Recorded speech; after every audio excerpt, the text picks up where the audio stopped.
would like to say I'm sorry about that because I knew what it was going to be like and I tried to warn you, kind of. Yeah, it was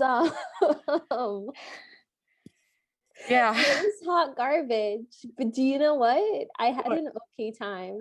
All right. Let's tell these nice people what we're doing here. Hi, nice people.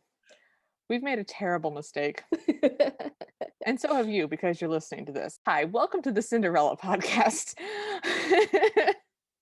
where we watch and review every Cinderella adaptation we can get our hands on, discussing the same story over and over until we slowly go insane. I'm Liv.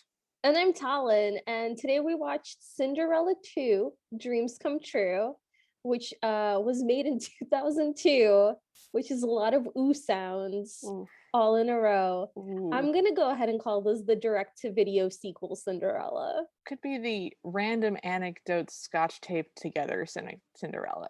Want to be very clear. What we just watched is in no way Cinderella. No, not even a little bit. Not even a little bit. There's no Cinderella. It hits none of the beats. It's not a Cinderella. Except for the fact that Cinderella, the character, is present. So what this is a sequel made more than 50 years after the fact. Yep. To the Disney Cinderella, the classic one. Yep. It was in fact a direct-to-video sequel. It's 3 separate stories written by 3 separate people, but directed by one person whose last name is Kafka, which is so weird. Just throwing that out there. So how to explain the nightmarish aspect of it.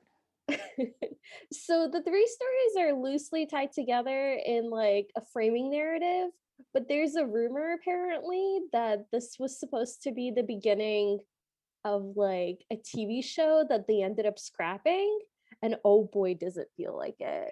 On another totally random note, the sequel to Atlantis, yes, is the same thing. It was gonna be a TV show, they scrapped it, so they took 3 poorly formed episodes and shoved them into a movie. Like, no, this is a story, this counts. It doesn't count, not a story.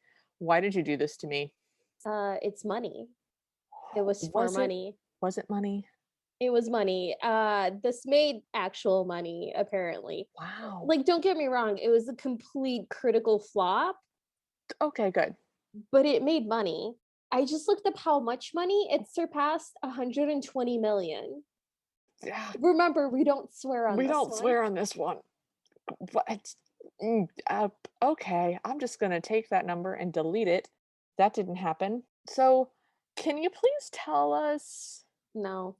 Okay. I can tell you nothing about this. Sorry, go ahead. Listeners, I'm so sorry. We try to tell convenient stories and we wanted to do the classic Cinderella, which meant that we had to do 1, 2, and 3 because they're 1, 2, and 3, and we needed to do them sort of in a row so that we didn't forget anything that might be have like continuity. There was not continuity in this. We should not have worried. Nope. So there's no way to work with our regular formula. So we're just gonna tell you what happens, and then we'll all sit here quietly and just contemplate it together. Yes. Yeah. So we open on the word Cinderella 2, Dreams Come True, and we zoom in on a different castle. Yeah, it's not the same castle at all. It's not the same castle. It is tall. It's a tall castle, but it's not even remotely the same. It's not even drawn in the same like style. No. They drew everyone similarly, but in sort of a generic knockoff way. So everybody looks kind of wrong. The animation is really sloppy the whole way through. The illustrations are incredibly undetailed. The animation isn't sloppy exactly. Like, I thought it was very smoothly animated in terms of motion. It's just they didn't try to do anything new. They've modernized the look of it, and there's some bad CGI in there. Well, okay, then maybe I'm not sure how to phrase that. I'm not sure where this falls then in under animation movie putting togetherness, but the sound and the actions did not sync up. Really? No, I mean, not like the movie was off, but Cinderella would go, "What do you mean?" and then throw her hands up in the air. And it was just like, that was clearly supposed to happen at the same time. There were a whole bunch of times where somebody was doing something and the action that clearly went with that word thing happened a solid beat either before or after the thing, and it drove me nuts. I mean, it's like bad acting. Like the whole thing was badly written and badly acted, and they S- just committed to it and animated it fully. Okay, if we're going this as bad animated acting or like well animated bad acting, is that what we're calling Yes. the well animated bad acting Cinderella? Yes. Yeah, okay. So that's basically what it is. We open on the mice because as much as Talon hated all the mice shenanigans in the last movie, this movie is nothing but mice shenanigans. That literally nothing else happens. It's just mice shenanigans. It's like somebody watched the first Cinderella and was like, "What what is the best part about this? Is it the beautiful stylized illustration No, style? no, No. Is it the beautiful original music? No. no. Is it the way that Cinderella is so graceful and so poised and just So gracious and quietly kind. dignified and No, kind? no, No. we don't like that Um part. it's the mice. The mice are the best part apparently. And somehow the mice were worse this time. They Like were. the character designs for the mice were just like more generic. Like they were all the little jack mice, Yep. just in different color shirts and hats. And all the girl mice were the little Mary Mouse, just in different colored dresses. And I swear that the original Cinderella had very different It like did. mice. It did. These mice were somehow less good.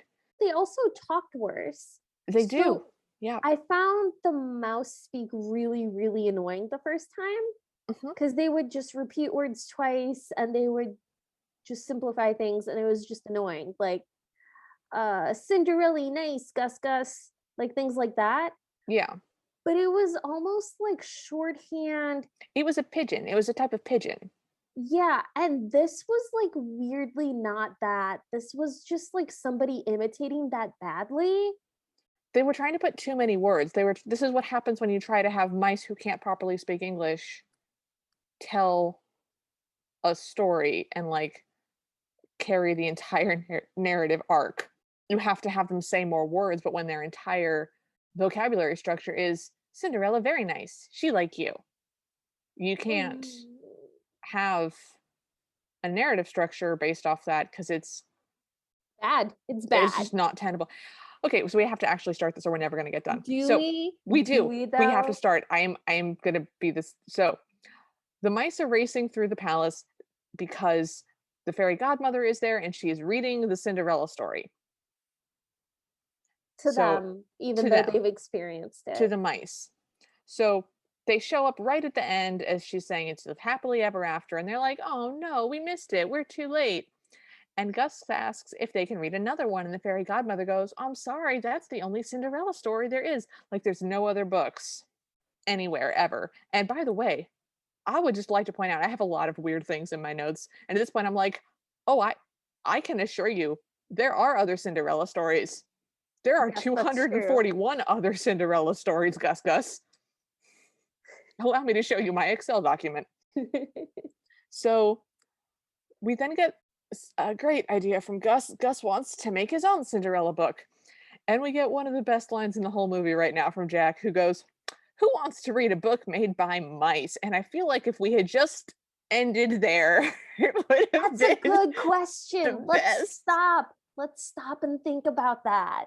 Like, let's not do that. Good question, Jack. Jack's got a point. Everybody, listen to Jack. Nope. So, Apparently Cinderella would because she's still the nicest and kindest human being ever. And the fairy godmother is like, well, I bet Cinderella would like to read it. And all the mice are like, oh yes, Cinderella would read it. she would read it. So, we get an incredibly stupid bibbity bobbity boo song about making a book. With the fairy godmother's help. And all the things that I thought were really cute and charming the first time around of like the mice interacting with human-sized objects somehow is just like not interesting this time. Oh, okay, so here's why it's not interesting. One, all of the funny bits from the first one, like the mice are using the scissors to cut the thing and they almost cut another mouse's tail and they have to pull it out of the way at the second time. They do that like 5 times in this movie. And it was really clever the first time, you know, in 1950. And it's not funny now. that's not a funny thing because we've already seen it. It's almost exactly the same animation. They have them interact with big people stuff, but it's not actual big people stuff. They have them interacting with essentially toddler-sized things. So the pencils are only a little bit bigger than the mice, and there's paintbrushes. Nothing is uniformly sized. The mice interact with it and it's bigger than them, but not in a human realistic way. Like they don't deal with big spools of thread or working with shoes. The birds aren't there, which is annoying because the birds were actually pretty fun and useful. And they do the same gag of the mouse trying to like put a thread through a needle and just shoving her entire arm through the eye of the It's needle. all It's the the same. same gag, like we It's all saw the it same. already. It's all the same bits, except really badly done and not well thought out and stupid. So we then go into our first story, which is Cinderella's first day in the castle. Also, the beginning of this is narrated by Gus Gus in his mouse voice. Mhm. And I was Oh, ready to just quit this entire podcast if it was gonna last for the entire movie, which thankfully it doesn't. It only lasts for the first like 30 seconds and then they just show you what happens instead of Gus Gus telling you. yeah. Genuinely, this was about to be the last episode we ever made. I'm gonna take a road trip up to where you live now and be like, no, we're watching the third one. You have to watch the third one with me. I I can't am be the contractually obligated to do nothing. no, you're not contractually obligated, but I can do a road trip up to you and just camp in your house and make you watch Cinderella with me, Oh god, what a horrible thought. right? So we open on the Grand Duke, the King, and my note says governess. Everyone is excited that Cinderella and the prince are coming home from their honeymoon. The governess's name is Prudence, we find out. I'm just going to call her the governess. I have to describe her. She's Yes, wearing this very uptight black dress with like a high collar and it's all very like it looks like they're going to a funeral because the king is also wearing his like fancy outfit but in black, which yes. I don't think we saw in the No, first Cinderella at all. we did not. And it's very weird. Oh, and Prudence has this like intense like dark purple eyeshadow Yes. and is just very sort of mousy browny gray color hair.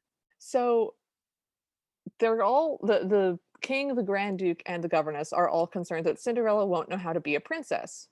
And so because they have this concern, they put her in charge of the royal banquet, which is happening that night, or I guess the next night. Well, like every single event in this universe, you only get one day to plan it and One then it day to prep. happens. Yes. So Well, it's the princess's responsibility to plan the royal banquet. And now that there's a princess, she has to plan it.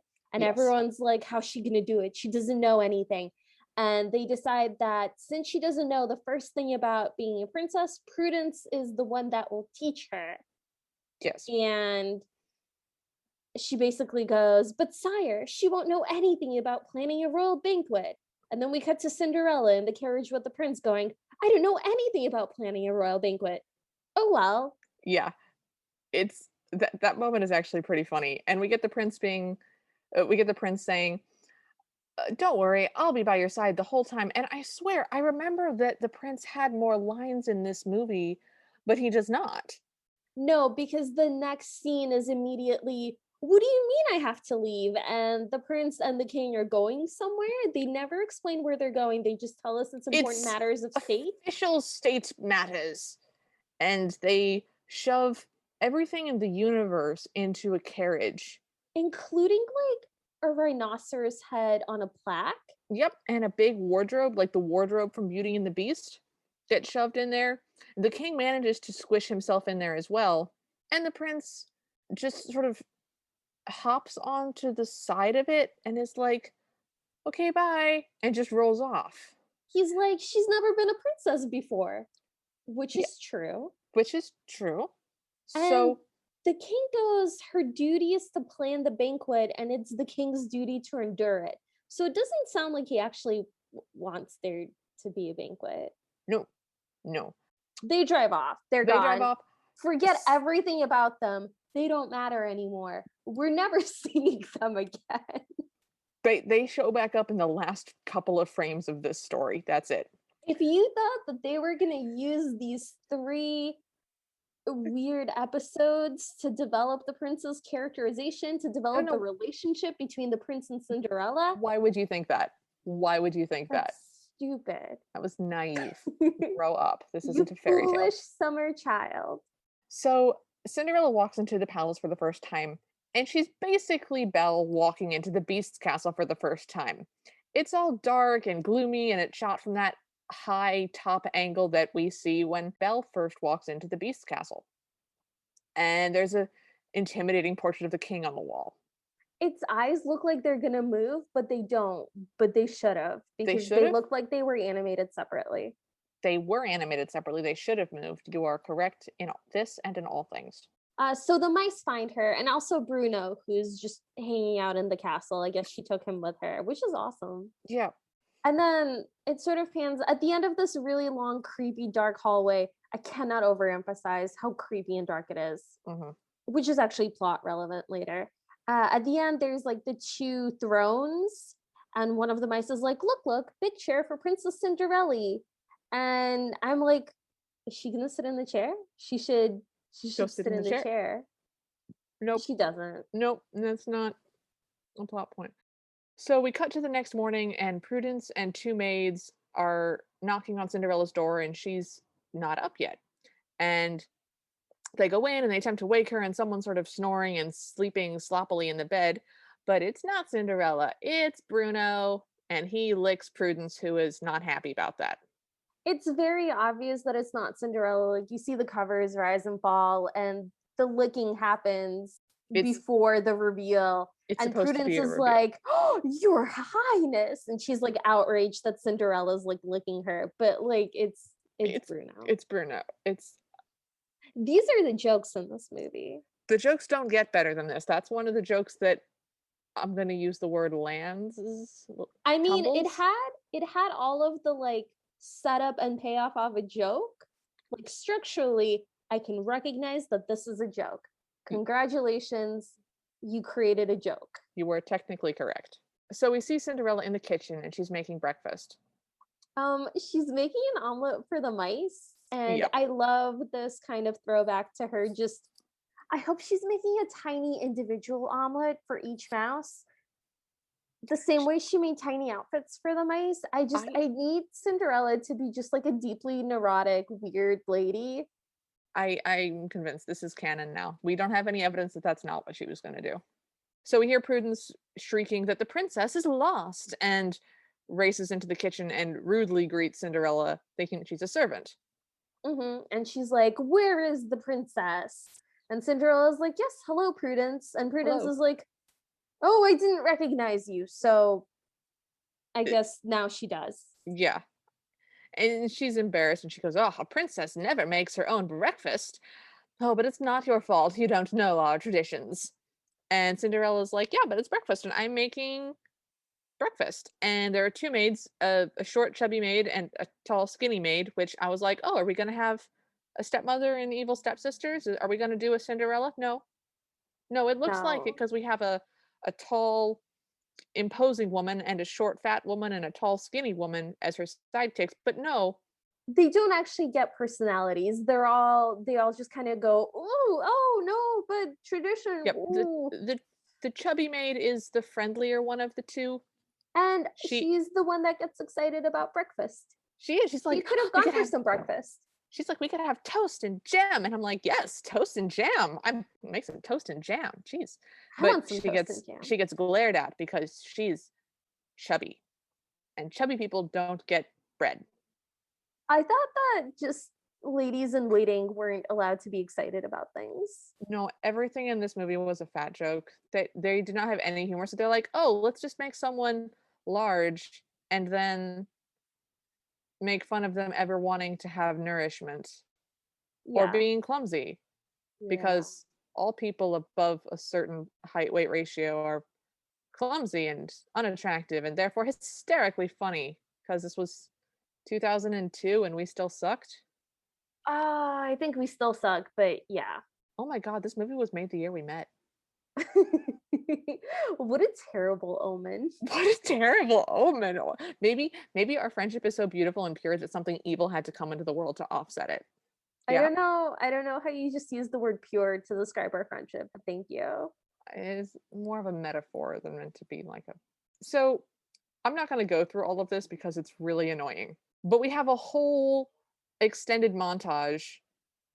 It's not quite a montage because there's actually scenes of Cinderella failing to be a princess, and they do her hair in dumb, awkward, weird curls with pearls and stuff, and they put her in a dumb, awkward, stupid dress with a corset and a big hoop skirt. Like that's not what she was wearing when she was dancing with the prince, but whatever, that's Well, fine. that dress was magic, and I believe that it didn't have a hoop skirt because she immediately topples over in the hoop skirt. I think it was literally held up by magic, and that's why she doesn't know how heavy it's gonna be. Okay, for the purposes of this universe, I'll agree with you, but I would like it to be stated for the record that hoops are not that heavy. Hers looked like it was straight up made out of metal. Yeah, but they're not that heavy. They're not that heavy. Petticoats are so much heavier. To have a zillion petticoats, I would so much rather have a hoop than petticoats. I mean, that is why hoops were created, right? So that you Right. wouldn't have to wear that many layers of petticoats. Yes. That's also so that you could get out bigger because you went into like a physics thing at some point with the petticoats. Metal is just it's better structurally, okay? Metal is structurally more sound than petticoats. Okay, they also give her like new high heeled shoes, and she acts like wearing them is so hard. But this girl danced in glass shoes. So Right? I'm not I'm buying it. not understanding I don't what's buy the happening shoe here. thing. And yeah. So they she goes to open the curtains, but she's not allowed to open the curtains. She's also not allowed to do it herself, even if she was allowed to do it, which she's not. They go through a zillion different rules of seating of dukes can't be sat by marquises and earls must be above So it's dukes and viscounts sit closest viscounts. to the king. How's it said? Viscounts. Viscounts. Okay. So I know how to spell it, which is why I can't say it. So dukes and viscounts sit closest to the king unless the marquis is present. And then they give her like two different napkins that look identical, and they're like cream or ecru. And she's like, I don't know, cream. And they're like, no, it's ecru. And she's like, they Obviously. look the same. And they're like, no, they're different. And then to top it all off, for dessert, they're gonna have prunes, which is tradition. And the king expects them, and also Prudence likes them, and Cinderella makes a face. Yes. We also get this line at some point where when they're going on and on about seating, where Cinderella goes, "Wouldn't it be nicer if people could just sit with who they wanted?" And Prudence is like, "No." And then they go out into the courtyard. So they go out so that she can practice waving and curtsying. They have to go Yes, remember, outside, curtsy to royalty, wave to nobility. but she immediately sees her some we're introduced to them as her villager friends. We've never seen her interact with anybody, Yeah, but my immediate response was like, what do you mean Cinderella has friends that aren't animals? yeah, but these are villager friends that one can assume that she has made at some point. I And she guess. waves to them and goes over to greet them and wants to invite them inside, but she can't because they're commoners and the gate is only open for royalty. And the commoners are sad and they leave, and a little girl cries. And then Cinderella has to balance books on her head and she must dance with poise and grace. And my notes go, hey, this is Cinderella, man. Come on. That We was the thing that I particularly disliked. She we had such innate poise and grace in the first movie, and yes. with her singing voice and the way she carried herself, and there is so much there that they just didn't include. And it's not that she's clumsy, but she is struggling with all of this. And I would have just liked to see her very centered and calm and self-possessed the way that we saw her. It's basically a completely different Cinderella is what I'm saying. Like, she's a completely different person. They didn't carry any of it over. She is a twin. She is visually the same. No, she's She not. lack she's visually similar. She lacks, yeah, all of the characteristics. She's not as kind, she's not as poised. I'm just repeating what you said. I'm going to stop now. So at this point, my notes go, none of the ladies in waiting have pupils. Their eyes are just irises all the way to the center, and it makes them look like demons. And Yeah, I I'm thought they looked uncomfortable. possessed. Yeah, because you need to have because Cinderella has pupils, the king has pupils, the prince has pupils, the mice have pupils, but Don't put the mice in places where they weren't. the ladies in waiting don't have pupils, and it's deeply upsetting because they look demon possessed. They also look very tired and very like gray. So they overwhelm her with a zillion questions about, again, which white napkin is the better white napkin, and seating, and all the things, while trying to dance while balancing books, and she just gets overwhelmed and falls over. Yes. At which point Prudence goes, "The dance is best performed on one's feet." And I Cinderella makes this face where she's like very annoyed, which is like not a Cinderella move. No. And one of the ladies in waiting offers her a hand, but she doesn't take it. And she just gets up by herself and leaves, which is also like so uncharacteristic of her, I see. I I thought think. it's the chubby maid, and she reaches down to give her a hand up, and I thought she takes it. She doesn't take it. She doesn't? Oh, She wow. straight up doesn't take it. She just gets up by herself and leaves. My brain is just auto-correcting so much of this because I can't, that obviously Cinderella would take the hand because it's a kind thing. That lady in waiting is clearly the kind one making a kind gesture of kindness. But no, Cinderella just stomps off. We see her in a room and she's crying. And she says, I'm a complete failure as a princess. And a little mouse gives her a little mouse sized handkerchief, and Yep. Cinderella uses it to dab her eyes. And I It's like love it. it's like a thimble. It's like a handkerchief thimble. It's great. So she goes over to her vanity and looks at it for a while and goes, "Something's just not right." The point that they're trying to make is that she's not being herself and that she doesn't look like herself. And she's wearing this really big, uh, like really big, bustly pink dress, She's wearing something the stepsisters wear. She's dressed as whooped as one of the stepsisters. basically. But I posit that Cinderella doesn't know what she would look like as a princess because she's always had to be like a scullery maid, Yep, and she liked getting transformed into a pretty like princess outfit. So like I don't understand what we're supposed to get from this. me neither. Also, she's complaining about everybody, all those horrible people and those awful things. And you're like, that's not a Cinderella move. Cinderella tried to say nice things about Lucifer. She also looks in the mirror and goes, and this hair, ew, Ew. It because it was was, made in 2002. yeah, there's a lot of modernizing. And so then we get this horrific song about changing the rules. And I just immediately put into the chat, I'm so sorry. Yeah, this there's like this weird soft rock, just follow your heart. Changing Don't the rules. Yeah, it's like a girls rule kind of soft rock anthem, and it's so weird. It's weird and it's really bad because initially, dear listener, when I watched this, I had a weekend to myself or something and decided that I was going to watch Cinderella 1, 2, and 3 just as a marathon, just back to back to back. Which, by the way, don't ever do that. Ever. Don't ever do that for any reason. And the juxtaposition of 1950 Cinderella voice, which is gorgeous, she has an incredible singing voice, and 2002 Cinderella, who does not have a lovely singing voice. It's not horrific, but the contrast is painful. Well, it's not Cinderella's voice actress. It's a completely different singer who had like a top 100 hit at one point. Her name is Brooke Allison. It doesn't She had matter. like a hit in 2001 and she was part of a girl group later. My point is like this is not It's a not even, beautiful classic no. voice. This is a very pop driven situation. Yeah, a very, very briefly popular pop driven sound. Briefly popular. And it's also not a Disney song, so it has none of the feelings that you get when you have a Disney song, where you have, a good song. Okay, so the Hercules Disney cartoon is like a mess in terms of its artistic influences versus like the musical choices they made versus like a lot of their story choices. But it's like a beautiful mess. And you Yes. could tell that they were going for something.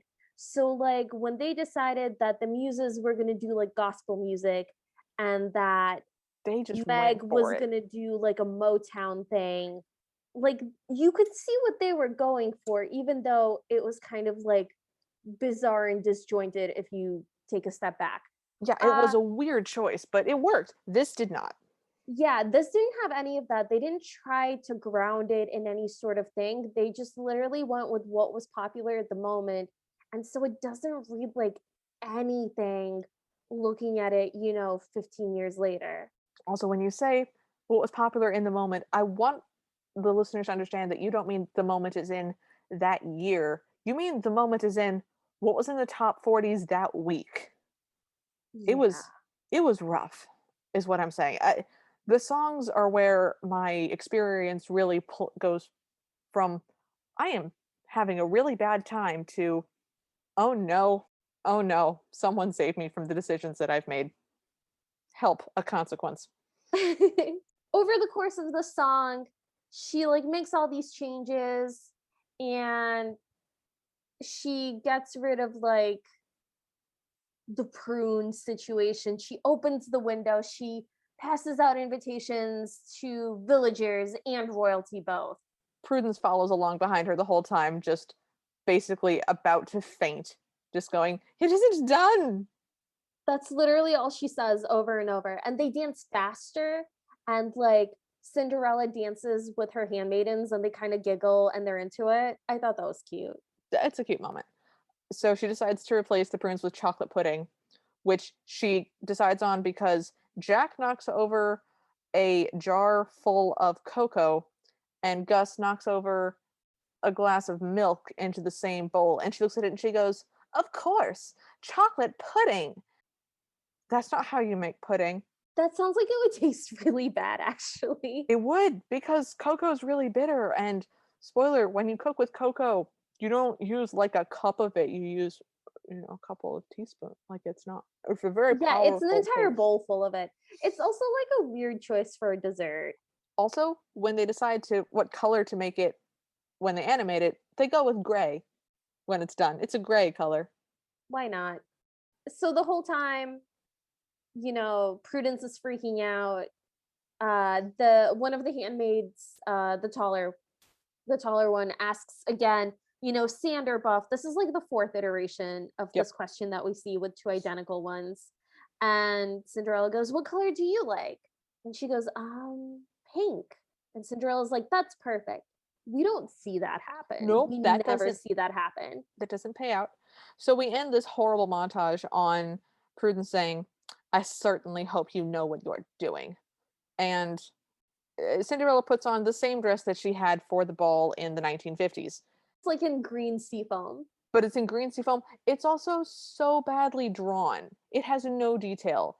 And when I mean no detail, I don't mean that the lace isn't delicately animated and there aren't subtle creases and things, although there aren't. What I mean is, if you can consider the outline of a human and then you just color seafoam green over part of it, it's that. There's no sense of depth or roundness or cloth.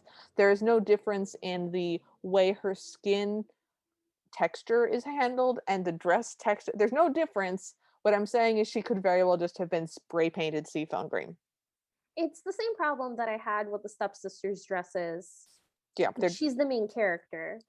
yeah, you can't have that with the main character. That's the whole point of having a main character. Anyways, so So much like a Cinderella says, "Well, too late to turn back now," yep, and goes into the ball. yep. The band is now playing an Irish reel instead of a slow cantata that they had been playing before. Cinderella's introducing commoners and nobles, and they're dancing. Mice are stealing food, and the king arrives home and is announced. And then Prudence also announces that the king is home, He's which also seems like dressed for the ball already. Like he's wearing his white outfit. So either he came home, changed, and then showed up for the ball, or he changed wherever he was at his important business. I can't believe they didn't even come up with like a plausible no anything. anything. It could have been anything. They could have been like, "We have to go hunting," or "We have to go do a treaty," Yeah, or "We have to visit a cousin." Like the king anything. of France is dying, and we must go pay our respects. Because that would explain why he was wearing black. Or it could even be like, "We have to go visit your mother's grave. It's the anniversary of her death." Like I know See, that's bleak, but like literally anything. anything. We have to go muck out the stables. Just something. Nothing. So the king comes in, and then a maid also comes in carrying the pudding and screaming, "Pudding! Just pudding!" It's the And shorter, chubbier handmaiden. it is. And she trips into the king, and the pudding lands upside down on his head, obviously. Talon, I'm really curious to hear your notes about these next couple of lines of the king, because my notes are just in all caps and then no caps. Okay, so what happens is Daphne is her name, the handmaiden. After the pudding situation, he's like very mad about it. And he goes, "Who opened the curtains?" And then he goes, "Oh, the moon is beautiful." He sees the moon through it.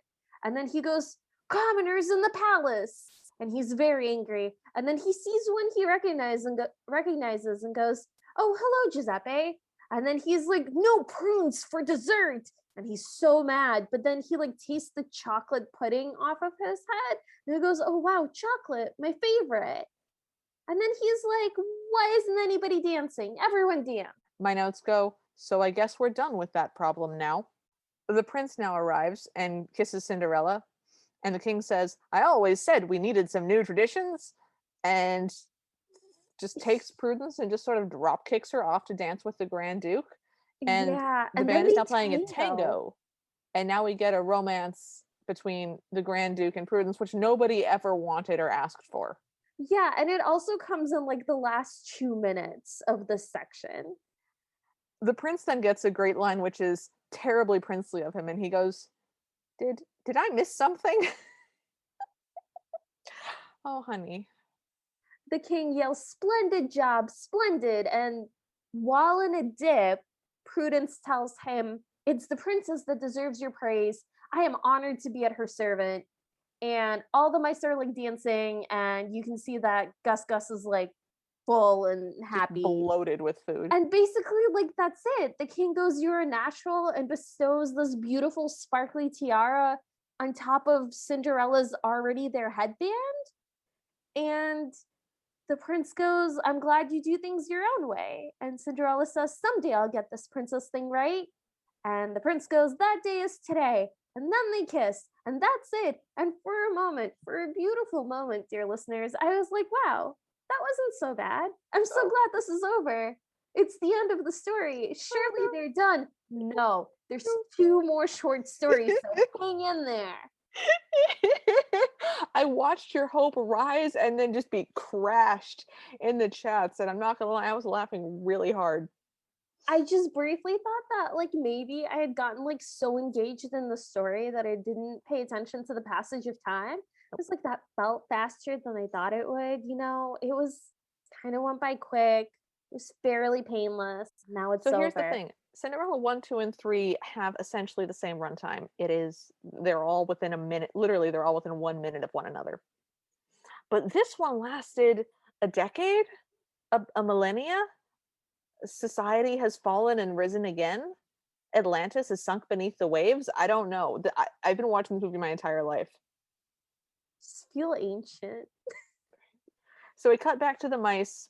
Jack is trying to get the cork out of an ink jar, and the fairy godmother helps him with her magic wand. And Jack goes, I don't like that magic stuff. And the mice tease him about, oh, but what about that one time? And Jack again says, no one wants to hear this story again. Jack, why aren't we listening to Jack? Why does Jack not have more of a say in these meetings? Because he's been correct on every count so far. No one Don't wants to hear this story. don't try to sell me on Jack anymore. This whole segment is Jack centered, and I no longer care for Jack. That's fair. So, but Mary the female mouse, who we finally get her name, says that it's her favorite story, and Jack immediately says, okay. So now we get Jack's story. We also have mouse romance. We I have, wasn't interested in mouse romance. no, I didn't, there is a whole lot of romance in this movie that I did not need. Every Um, segment has like a romance element, and in every segment you're like, well, this is obviously the worst they could do to me. And then the next segment happens and you're like, okay, well, this is the worst they could do to me. sure, surely now they have sunk to the low. Surely there is no lower that they could sink. And And just every time, every every time. time. Anyway, so what happens is Jack and Gus are like walking through a garden, and they're going to pick flowers for Cinderella because they never really get to help her do anything now. She doesn't need the mice. She's got lots of people to help her. And we haven't mentioned this yet, but there's a fat white cat who's not Lucifer, this is a girl cat named Pom Pom who's very like large and fluffy and has this curling forelock and a big pink bow Her and whiskers like are also curled, the which give her the whiskers are look of an curled. evil villain with like Yeah. mustachios. It Yeah. was a choice. And kind of like purpley eyelids with like it looks like very black lined and then at one point she gets white and we see like mascara drip down her face. Yes. So the cat within this universe is actively wearing mascara. Yes. Which raises a whole lot of questions, but I I don't think just we have I time. don't know whose cat this is. It's supposed to be like a palace cat, but like whose cat is this? I think it's the Grand Duke's cat I don't think because he picks her up at one point and says, "And it's time for your bath," which he wouldn't really be in charge of unless it was his cat. I So I feel think like it's the his king cat. can tell him to do anything and he'd have to do Okay, it. that's fair. So maybe it's the king's cat? The king doesn't seem like he cares about the cat.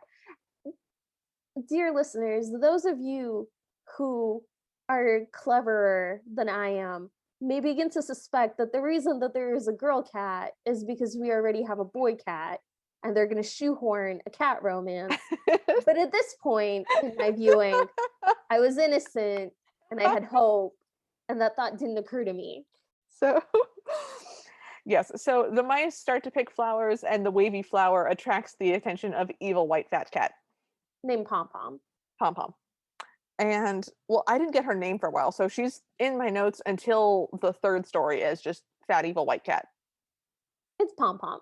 She chases them and they escape, and they drag this bouquet into Cinderella's room, slowly shedding petals right as the Grand Duke is presenting her with this massive bouquet, and she goes, "Oh, it's even more beautiful than the one from yesterday." And he also brings her a list of things to help with for the spring festival. I'm so mad. They're having another party. It's another party. This these people It's have no another party. spoiler, there's nothing but parties. These people have no way to move a story forward unless there's not a party. And it's always happening the next day. Oh They yeah, never nothing have ever. more than one day to plan this. Nope. Because stuff happens every day, Talon. And how are you supposed to move events forward if there's not a party? There's always a party tomorrow, and you've only started thinking about it today.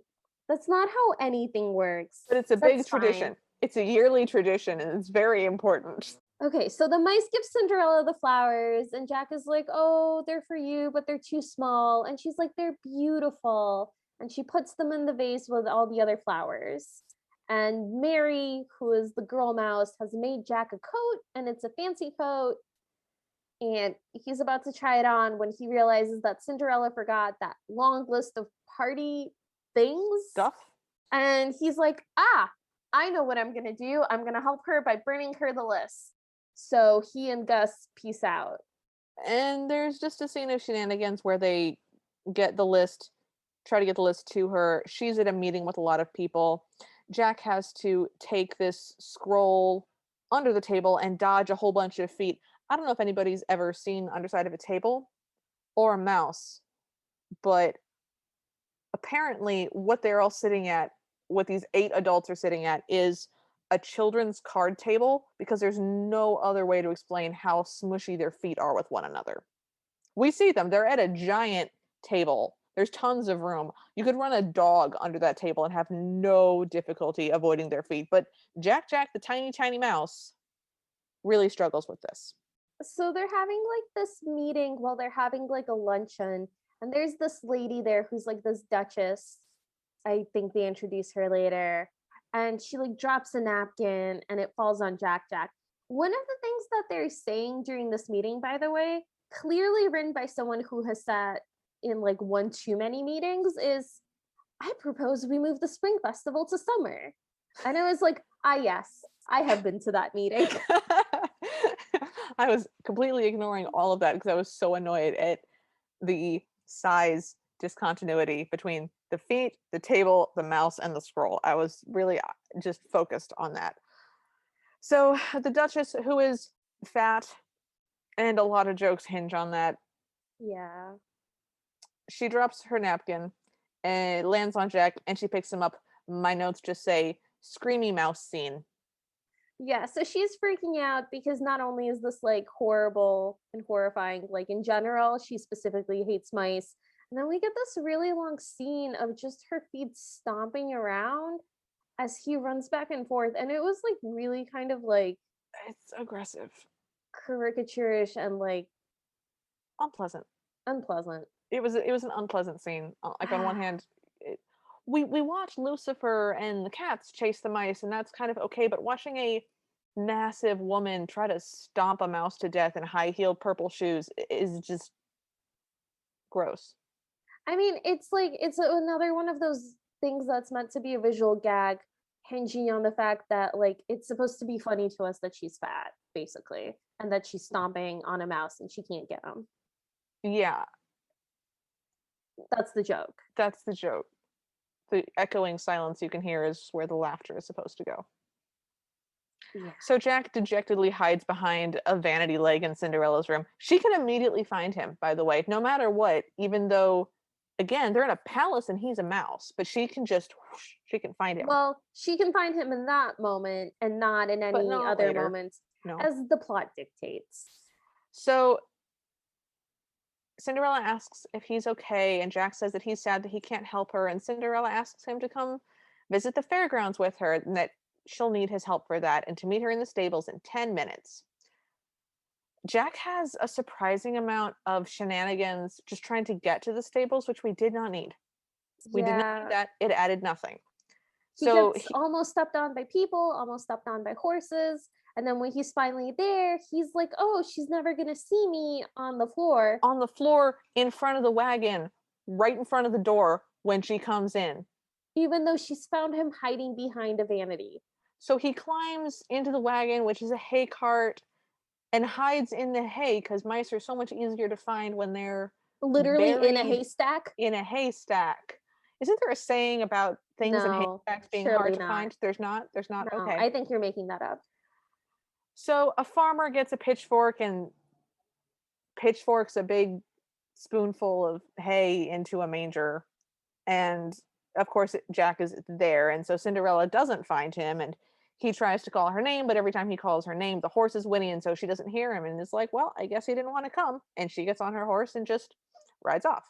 She's also wearing like this really cute riding outfit with It like is a this cute little jacket on It top of is a her cute skirt. riding outfit.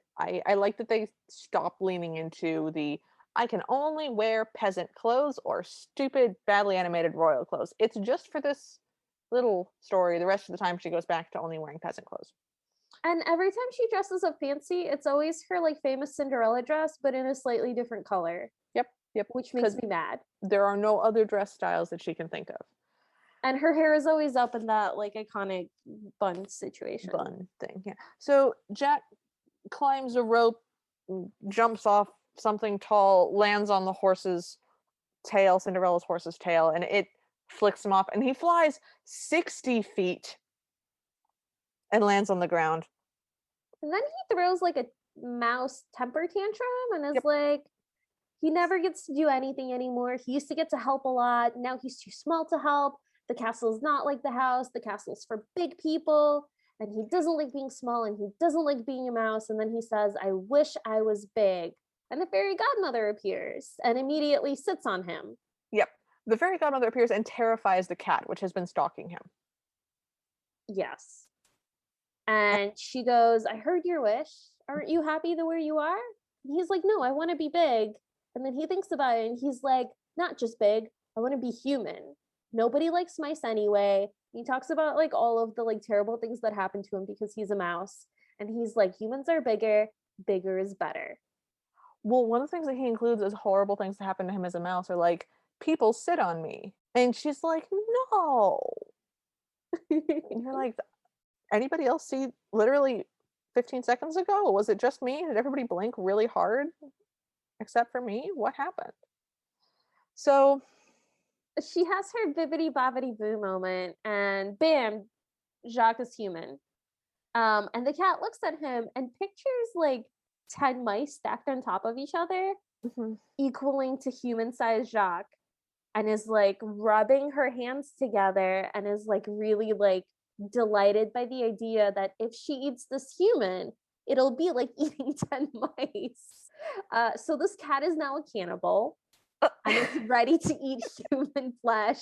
yes, this cat is a man eater now. and will proceed to stalk Jack throughout the entirety of this segment. It's very like alligator stalking Captain Hook, like Yes, a persistent threat. but not funny, because the alligator bit is kind of funny. And No, this I is, loved the cat stalking him. I thought it was hysterical. all right. So we then, Well, we should describe what he looks like as a human. he looks like an evil henchman. He's got like a very big nose and very buck teeth, and he's got this very floppy hair. So yeah, I have that he looks like LeFou from Beauty and the Beast, but just taller, just sort of stretched upwards. I see it. We get another horrific song. Oh, I wrote down some of the lyrics. I just wrote, we got a horrific bluesy song about changing your point of view. It goes, when you're small, 1 inch tall, and then you're 6'2", you're in the big time now, and the world is looking up to you. And then it goes ooh ooh ooh a lot, and it's very like A lot of ooh-oohs. Yep. heavy. It's really terrible. So he shows up at the fairgrounds, which are literally like a fairgrounds, like they're doing like a Ferris wheel. and a Sorry. juggler and like a puppet show and all that stuff. And he tries to introduce himself to Cinderella, and in the process of trying to tell her he's Jacques but he's human now, he just gets out Hugh, and she's like, "Ah, yes, Sir Hugh." Well, And he that's gets what they call him. a bucket of concrete knocked onto him. I Because the mean, thing yes, is, that doesn't help. he's tall, and so the running joke is that he keeps hitting his head on things because he's not used to being really tall. Evidently, this movie doesn't understand that the eyes are still upwards. Like the eyes are at the top of the head. So yes, it would be weird to have a different perspective, but you would still be able to see things that were, at eye level, even if eye level was 6 feet taller than you were used to being. I was really angry about this. The eyes are still proportionally in the same part. It's not like his eyes are down at his ankles. His eyes are up in a normal eye place for eyes to be in his head. So this is what bothered you out of everything in this movie. This is what got you. No, this is one of the things that bothered me. Because at this point, I was like, I don't care about anything anymore. Nothing matters. We have no rules. Let's just go with it. Okay. So he winds up agreeing that he is on the committee to help with the spring festival. That is Cinderella, kind of how committees work. it is. Cinderella asks if they should ride back together. It doesn't go well because he can't ride a horse and crashes his horse into a tree, but also like a flower tree, and so he gives her flowers. Okay, so it's one thing when he's a little mouse and you don't really read romantic intent into it, especially since he has like a girl mouse that we're supposed to read romantic intent into. But Yes. when it's a human man giving human Cinderella flowers and is clearly like very like attracted to her in the sense that he like wants to be near her and keeps Yes. trying to talk to her and is just following her around a lot, you get like a distinct romantic vibe, and it's weird. It is weird. I don't like it. Jack is still afraid of the cat. Okay, I love this part because the cat is still stalking him Okay, you talk about it because I hated this part. and like sees this piece of cheese on a plate on a table and throws the cheese onto the floor and just waits for Jack to notice it, and he leaps towards it like a human man about to eat cheese off the floor, and she's looking at him so smugly, and at this point she's like, I'm gonna eat this man. And it's like just rubbing her hand. Yep. So he, in a panic, bolts for his mouse hole. Obviously, it doesn't work because he's a person. That's the joke. He picks up a Ming vase to hit the cat, and Cinderella rounds the corner and goes, "Oh, good, you found a vase for the flowers." It's labeled. That's how we know it's a Ming vase. Yes. I just Uh, thought that was funny. the fat purple lady from before is again screaming about mice. Jack realizes that this must be Gus. He walks in. All the mice are jumping up and down on the floor just for no reason. Just to And be there. she immediately shrieks, is smitten with him, leaps on him, and we get the fat woman, skinny man gag because this is funny. announces that he's her hero, and Cinderella's like, great, you guys get to lead the first dance. Meanwhile, the mice are wondering where Jacques is and are kind of like getting worried about him. So he shoves his nose into the mouse hole and yells, "Here I am!" And they scream and run away. Obviously. Obviously. And then Fairy Godmother shows up and asks him, oh, what's wrong? Well, surely you're happy. Surely you don't miss being a mouse. It's horrible. I hated it. It's very like she knows what's best for him and is waiting for him to admit it. It's like Uh, not great. okay, so this thing, It's okay, every time there's like a moral to the story, it's a dumb moral and has nothing to do with the actual character as we already know them. So like no, in the first segment, Cinderella's whole thing is like you have to learn to follow your heart and like be yourself. That was never a problem for her. nope, Like that wasn't a lesson she needed to learn. nope. And for him, it's like you have to learn that being a mouse means you can do things and you don't need to be human to be helpful. But like We've already established that. we've seen him be helpful. Like we've seen him save the day. Yes, he is literally the savior of the entire movie because he gets the stupid key out of the stepmother's pocket, and that's Jack all by himself. Him and Well, Gus what just Gus does. well, yes, but he's the one that gets it. Anyways, Yes. he's the driving I force can't behind the believe we're rescue. arguing over this. The agency of witch mice. I'm so sorry about this. We have to go. So he goes zug zug, which is the thing that mice say to each other, and he does like a thumbs up, and Mary the mouse overhears it and is kind of like, and she starts getting an inkling that this might be Jacques. But the Grand Duke shows up and hears this and is like, Zug Zug, and Jack goes, it's French. The Grand Duke has been trying to guess his nationality in that super charming way white people do, where Like, they're like, you're "Oh, you're Dutch? Dutch? You're what was the other one he did? Norwegian? Norwegian." I didn't write it down in my notes because I did not care enough about this stupid comedy beat. It was just like nobody likes it when people do that. And he kept questioning him the entire time, like, "Oh, are you this? Oh, are you that? Oh, It's is that where you're from?" That's not fun. So he's finally like, French. And he's like so satisfied that now he has the answer. So we cut to the festival, which again, it's just a carnival, like it's a state fair with jugglers and elephants. We find out They also have a dunk tank. a dunk tank. Yep. Gus and Mary are trying to find Jack. Jack tries to tell Cinderella that he's himself, but the fat lady hauls him away. The cat continues to stalk him while he's on the dance floor with the fat lady attacking him by landing on his head. And he falls backwards into a bucket, question mark, question mark, question mark, and then flees in terror from his fat dance partner. Did I miss anything? No, like literally, she leans over to see if he's okay, and he sees her through the water and shrieks in horror, even though they were just dancing together. Okay, good. So he falls into the Ferris wheel. Which is CGI. Uh-huh. And that seat has Pom Pom in it. Yeah, smiling He evilly. smiling evilly. He freaks out, leaves the seat of the Ferris wheel. Which, by the way, looks like a bunch of like sofas attached to the wheel. That looks amazing. I would ride that forever. I would never ride that. They're not booths. They're just sofas. I You would could fall nap off of on that that. so easily. I would be so soothing to take a It's nap a bad on. idea. It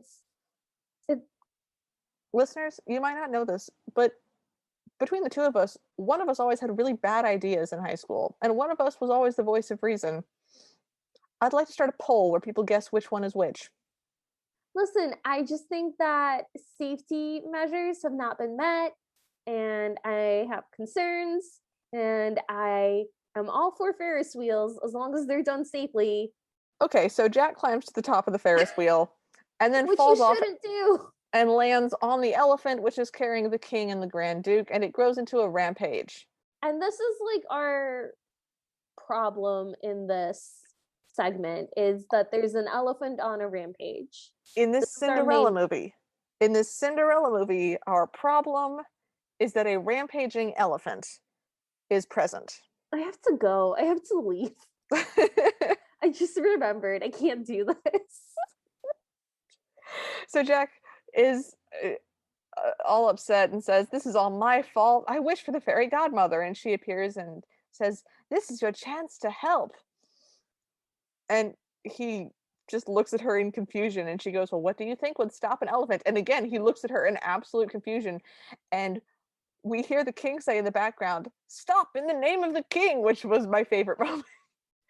And And the the fairy fairy godmother godmother. says, "Well, aren't all elephants afraid of mice? Are you a man or a mouse?" And Jack proudly goes, "I'm a mouse." And he pulls out the tiny jacket out of like his breast pocket that Mary made for him. But we saw her holding it in an earlier scene after he had tried it on because he ran out with her still holding it. And I hate that. Like, I know it's so dumb, I know it's so minor, but when you're animating each individual image, like, someone should have kept track of where the jacket was because he didn't have it. Mary had it, unless she had a second identical jacket. Like, that's so weird. That's continuity. I'm like hitting my desk. Yep. So he, as a human, Jack races out in front of the elephant and stands in a dramatic hero pose with one hand up. The fairy godmother then forgets the magic words.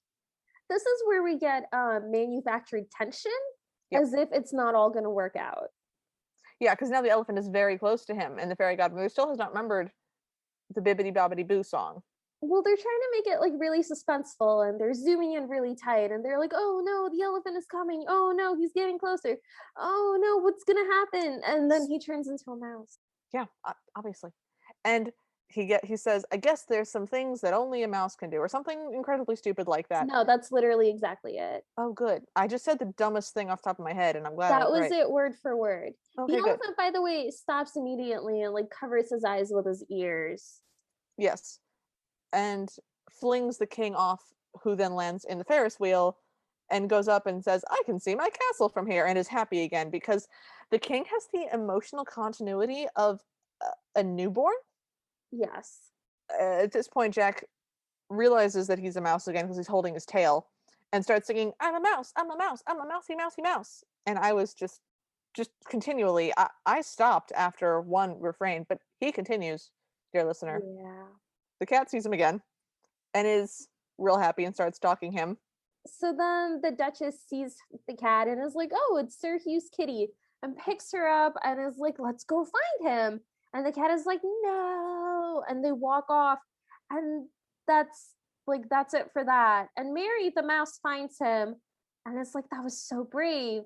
And Cinderella's like, "Shock, you saved the day. I can always count on you." And he's like, "Really?" And she's like, "Yeah." And Mary kisses Jacques, and then he kisses her back, and then the fairy godmother makes fireworks. That's the end of that segment. So then we cut back to the meta plot and The framing Mary's device. the framing device, thank you. And Mary's next line is literally, "Thank goodness that's over." And I just have to know, was someone snarky intern just sneaking lines into the script? Because this is the third one now. At one point, after Cinderella announces like the spring festival, or somebody announces the spring festival, Cinderella goes, "Boy, you sure throw a lot of parties." It made me furious Right? because if you can tell that that's a thing enough to comment on, then you should have changed it. Yeah, if you know Do better. that you're throwing too many parties and that that's a really heavy crutch that you're using, Like as a maybe writer, as a writer, to the point that you're like, well, I should have someone comment on this so that it's not weird and stupid. Maybe consider something that's not weird and stupid. because it's still weird and stupid, but now we're all actively thinking about it. So, in the framing device, Jack says, "No more magic." And then the mice say, "Well, this is certainly going a lot faster with magic." And one of the mice grabs a bag full of glitter, magic glitter, and throws it on stuff. And it And all comes to life and it's like making a mess. it does the Sorcerer's Apprentice thing, where Yes. it's out of control and the painting stuff goes everywhere and erases things and there's pencils and listeners, I'm trying my best to explain this, but you have to understand that what happened on screen was just a fever dream, and trying to explain it with words is really hard. It's what happens is the fairy godmother waves her magic wand and the sparkles from it go everywhere, and one of the mice takes his hat off and like scoops a bunch of the sparkles up and then kind of lobs them at something. So he redirects the magic that was already there, and all of these writing utensils come to life, and it's all very annoying. Like the scissors go and cut a ribbon by themselves, but it's not where they wanted to cut it, and just stuff like that. Anyway, so the fairy godmother puts a stop to it all, and the mice are like, well, this sure is a mess, but we've seen worse. Remember when Anastasia fell in love? And Which then is like so clunky. so clunky, and then we get the most upsetting line for me. The fairy godmother goes, "Anastasia, do you mean Cinderella's stepsister? Woman, come over here. I'm gonna hit you with my shoe." Talon, why is that line in there? Why did we include that line? Oh, it's for the viewers who aren't sure who Anastasia is, because not everybody does an insane close read of Cinderella while they watch it. No, no. Everyone knows that Anastasia and Gisela are the stepsisters because that is just basic knowledge from everybody who's watched the 1950s Cinderella, which is all children who would also be watching this. No, I don't think people were gonna remember their names. I'm I gonna do a think Facebook. I'm gonna do a Facebook poll. okay, you do. We'll do a Twitter poll Fine, for because I all of our 7 followers. because I guess my Facebook would be a little bit skewed given how many Disney nerds that are my friends. All right, so Mary goes, "Now that's a messy story," and we get Anastasia's story now.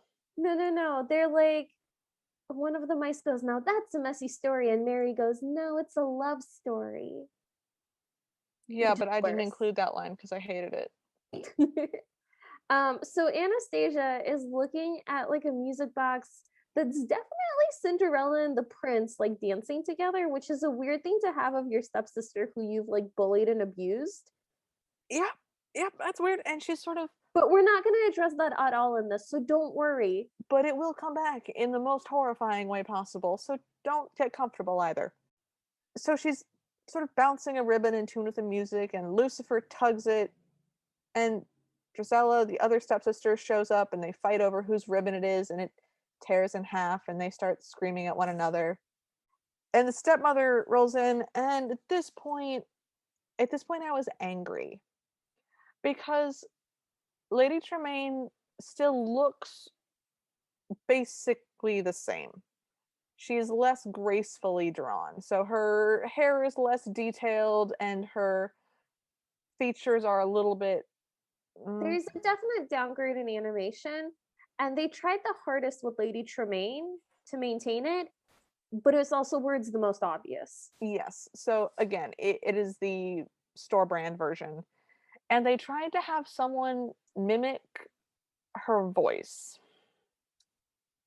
They tried. They tried. And the person who was that voice actor was familiar with the soft and loud patterns of Lady Tremaine and did their best to imitate it, and it sucked. It was just not the same like amount of malice. And to be fair, it never could be, which is why they should just not include her.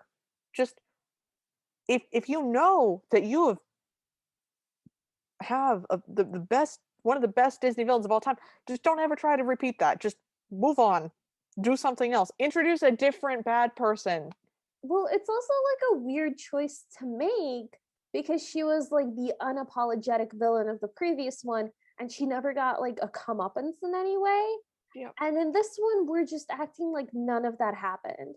No. Because she announces that Cinderella's throwing another ball and they're going to it. So not only again are we having yet another ball, but her stepsisters and stepmother are invited, which like is weird to me. And they have no reaction that would imply that they're related to Cinderella. Or that there was anything like any tension there or anything. Yeah. Like there's no sense that they're trying to suck up to her. There's no sense that she's forgiven them. There's no sense that they like are going to literally nothing. acknowledge that she used to be their servant because they abused her? No, they just you would not know from the sentence that they have ever heard of her before. Anyways, the stepmother says, I won't have you failing me again. And the stepmother says that they have to look better because proper looks are the only way to attract a man. And they can marry someone eligible, like a duke or a count. And so we cut to the palace, and again, it's a different palace not only from before, but also from before in this movie before. It's Yeah. it's different from the first story. It's continuous in the second two stories, but the first palace is different. So this is The now the art style third palace. changes slightly between each like segment, which is so weird because they all had the same director. It's bizarre. Yeah. Anyway, so Cinderella's there in her like scullery maid outfit, and She's going she's yeah, going she's to the market in disguise. for no reason. Was there a reason No, given? yes, because she wants to surprise the prince with a garland of flowers. And we see that there's like a stall where you can buy like a heart-shaped wreath for the ball, and it's like if you give this to someone you love, then you'll be together forever. It's Is a tr- what the salesperson tells to the people that he's selling his product to. this is just old school Dr. Oz. I can't knock that as being unbelievable. We That is clearly a thing that works. So Anastasia's there and Yes. she overhears this and she kind of lingers by the stall, and the shopkeeper is like, "You." And she's like, "Me?" And he's like, "Yes, you." And she's like, "Get a flower wreath. It's guaranteed to win you his heart." And this is kind of where we get that Anastasia is like a closet romantic before her mother pulls her away. Yeah. And so then the stepmother and Drizella are walking away, and Anastasia is trailing behind them, but something crosses her path. And in the most realistic moment in this entire movie, Anastasia closes her eyes and is drawn from her path and seduced by the smell of bread, Fresh bread. fresh bread. And at this point, I'm on board. Yeah, no, what have I been absolutely waylaid by? No, something is bread. There's fresh bread somewhere. I have to go. I must follow the smell of the bread. So this is a very believable meet cute for me. Oh, absolutely. So what happens is she follows the scent and it's visually depicted, like you can see the smell. And she follows it into a bakery, and she and the baker kind of smile at each other, and it's very cute. And It's a good meet cute. Cinderella sees this through the window, Hmm. and these are their super romantic lines to each other. Anastasia goes, "Everything smells so good." And the baker goes, "Would you like one? Careful, they're hot." Yep.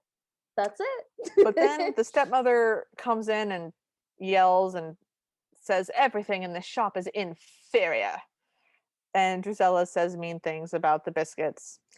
And the stepmother drags Anastasia away and says, I forbid you to talk to that shopkeeper. Which I like that they're finally showing that she also terrorizes her daughters, which is what I thought was missing in the first one. Yes, I agree that that is I'm trying. accurate. I'm trying to find nice things. So Cinderella's looking in at the window of the bakery still and says, he's got that look. I know that look. And the mice go, "Seasick?" And Cinderella goes, no, they're in love. And That's the it. mice are like, seriously, come on, man.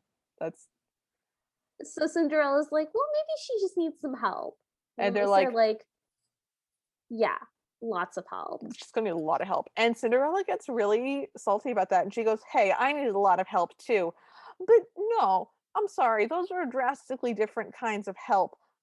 Assistance with a commute is different than therapy. Like, Also, this is the girl who's partially whose fault it was that you needed help in the first place. and so this is She again, tore your dress off of you. yeah, she's awful and has made no effort. So this is where we lean back into the Cinderella is sweet and kind and helpful, which this doesn't make any sense. So if in the first movie we saw that the stepmother kind of like rules over her daughters the same way that she rules over Cinderella, and that they know that they're one step away from being treated just like her and live in constant terror of their mother. I would understand that more, but that's not how the first movie played it. No. So I mean, what they're trying to do here is Ever After, where Yes. Jacqueline, the darker stepsister, is definitely her mother's not favorite and is always being criticized. And so she's trying to help Cinderella, but kind of can't because she's scared of her mother. So she's definitely not an evil stepsister. She's just Ineffectual. she's in effect she can't really help. She's under her mother's thumb. She has a character. You guys are, we get nothing in the first movie. The stepsisters are equally awful. No one gets even a frame of a sympathetic look or an offered hand or anything. They're all equally awful, but Lady Tremaine is terrifying. And now we're just supposed to pretend that that didn't happen, And like but they keep I alluding can't. to it. I can't pretend that that didn't happen because I just saw it. We just saw it. You know, for the makers of this, it's been 50 years and they're over it. Maybe they forgot. But I've seen this back to back and I don't like it. Okay, so here's the plan. Cinderella's gonna lure them into the square together, and she tells the mice and the birds, and it's all whispered, and then she goes, "That's right, Gus. They'll never know what hit them," which is a weird thing to say, but it was made in 2002. So the Whatever. birds steal Anastasia's bonnet and like fly it into the middle of the square. And then the mice, who were told to keep it simple, start juggling bread in the bakery, which the baker doesn't notice. So Cinderella whistles, and the mice kind of fall apart from their like cheerleader pyramid and wave at the baker, who's like, "Oh my God, there's mice in my bread." And he waves them out of the shop, His swinging his baguette. the line is mice in my baguettes. So the mice run directly into Lucifer's face. Who's clearly an indoor cat. There is Clearly no an way Lady Tremaine lets her cat wander around in the market. no, this is a house cat. I don't know why Lucifer's. Anyways, so the bird drops the hat, and Anastasia and the baker have another meet cute, but Lucifer runs and frightens a horse, and the horse kicks Anastasia, breaking her spine instantly, and she dies on the spot. I was about to say, and then she dies. So the horse kicks her very hard in the middle of the back. And she flies through the air back into the bakery. And winds up covered in bread dough and yeast. It And looks like eggs, broken eggs. broken eggs. It's gray again. And the baker comes in and grabs her arm and asks if she's okay, clearly very concerned. We should describe the baker because we haven't done that. Oh, yeah. He's like a very sweet, kind of pudgy man with like light hair, and he looks like that guy from Frozen. Is it Hans? Yeah, he looks kind of like a chubby Hans. No, Yeah. not Hans. Hans is the bad guy. Oh, what's the other one? The blonde one, whichever the Kristoff. blonde one is. Kristoff. Yeah. He looks sort of like a chubby Kristoff. He's clearly drawn to be sort of plainer because he's got sort of a roundier nose, and he's definitely pudgy, and he does like an awkward smile. But He's really cute, he's actually. really cute. Like on a gorgeous scale. No, he's not gorgeous, but he's super cute. Like he's cuter than the prince because he has a goddamn personality. Yeah, He makes definitely. bread. And he makes bread. Actually, that's almost directly aligned that Cinderella says later. Yes, which again, one person in the making of this movie was a real person, and everybody else was a bot. So Anastasia runs out of the bakery. She's like, her dress is dirty, her hair, her face, everything's covered in like baking things. And she's like crying, and all the villagers laugh at her, presumably because she's very mean and she's laughed at all of them before. And she runs to the fountain and is just there crying. And Yep. Cinderella comes up to her, and Anastasia goes, "You look like a laundry maid." And Cinderella says, "I'm not the one with egg on my face." Which, like, that's a great rejoinder, but not a very Cinderella move. Not a Cinderella move. Although like, it's the whole thing is just so weird. Anyways, Cinderella says, "Hey, just go back and talk to him. It was an accident. I saw his face. It was fine." And Anastasia goes, "You wouldn't know what it's like. It's always been easy for you because she's beautiful. because she's beautiful." And I'm like, that's some gaslighting right there, woman. You need to not.